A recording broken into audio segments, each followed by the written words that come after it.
The afternoon sun burned down on the cracked parking lot behind Starlight Towers, a tall glass building that housed the offices of the city's wealthiest.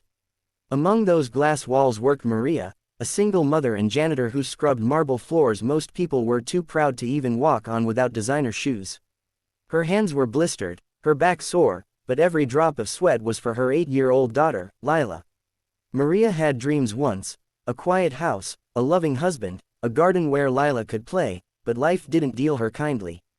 Her husband had left years ago, leaving her to raise their daughter alone. Every morning before sunrise, she packed Lila's lunch, dropped her at school, and hurried to the tower, hoping the rich men in suits wouldn't notice her tired eyes. But that day everything changed. The cry for help. It started as an ordinary Tuesday. Maria had been assigned to clean the private office of Mr. Richard Kane, the billionaire CEO known for his charm in public and cruelty behind closed doors. The man was all smiles for the cameras, but behind that smile hid temper and arrogance. As Maria bent down to pick up a piece of paper near his desk, she accidentally knocked over a cup of coffee, spilling it onto his expensive rug. Richard's face twisted with fury. "You clumsy idiot," he shouted, slamming his fist onto the table. Maria froze, terrified. I'm sorry, sir. I'll clean it up right away."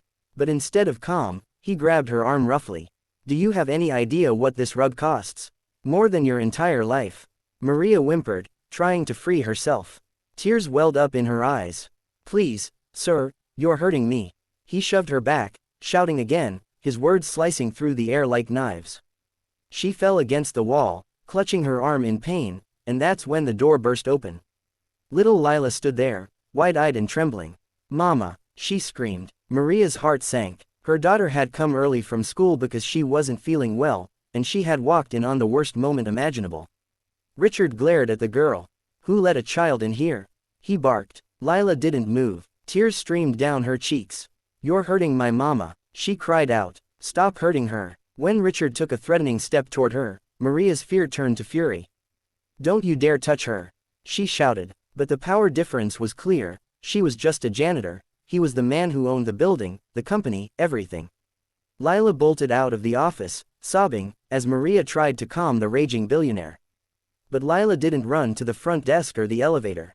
She ran outside. The bikers. Outside the building, across the street, a group of bikers from a nearby auto repair shop were taking a break. They were rough on the outside, tattoos, leather jackets, and roaring bikes, but everyone in the neighborhood knew they had good hearts. Among them was Jake, the shop owner, a man who had once been in trouble but had turned his life around. Lila ran straight to them, out of breath, clutching her chest. "Please, help, the billionaire is beating my mama," she cried. The bikers exchanged stunned looks. Jake knelt down beside her. Hey, slow down, kid. What did you say?" Tears spilled down her cheeks. "He's hurting my mama. She cleans his office. Please." Jake stood up, his jaw tightening. "Boys," he said, "let's go." Within seconds, a dozen engines roared to life. The thunder of motorcycles echoed down the street as the bikers sped toward the glass tower. People scattered, thinking chaos had erupted, but Jake's mind was clear.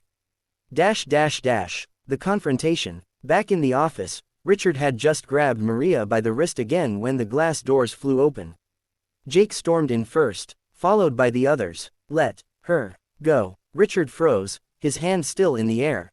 "Who the hell are you people?" he barked. Jake walked forward, calm but deadly. The kind of people who don't like seeing a man hit a woman. Especially in front of her kid. Maria gasped, clutching her uniform.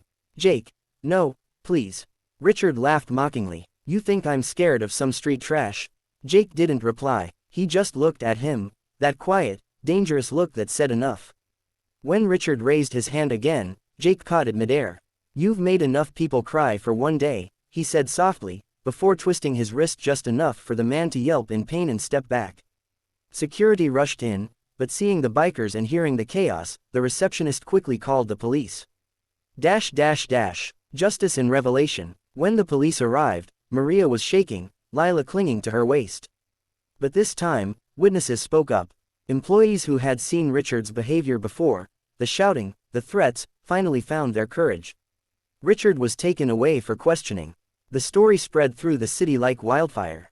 Billionaire CEO accused of assaulting employee, the headlines read. But the real story wasn't just about him. It was about a little girl who refused to stay silent. The twist. Days later, Jake stopped by Maria's apartment with groceries and a small cake for Lila. You didn't have to, Maria began, but he smiled. Lila's brave. That deserves cake. As they talked, she learned Jake had once been homeless after his own mother was abused by a boss who went unpunished. No one helped her, he said quietly. That's why I promised myself, if I ever saw it again, I wouldn't stay silent. Maria's eyes filled with tears. Thank you, Jake. You saved us. He shrugged. No, your little girl did. I just showed up. The new beginning. Weeks passed. The company board fired Richard permanently, and Maria was offered a new job by the company's co-owner, in administration, with double the pay and full benefits.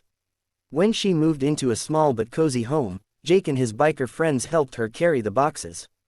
Lila laughed for the first time in months. And one evening, as the sun set and the smell of dinner filled their tiny kitchen, Lila asked, Mama, are you happy now? Maria smiled, tears glimmering in her eyes.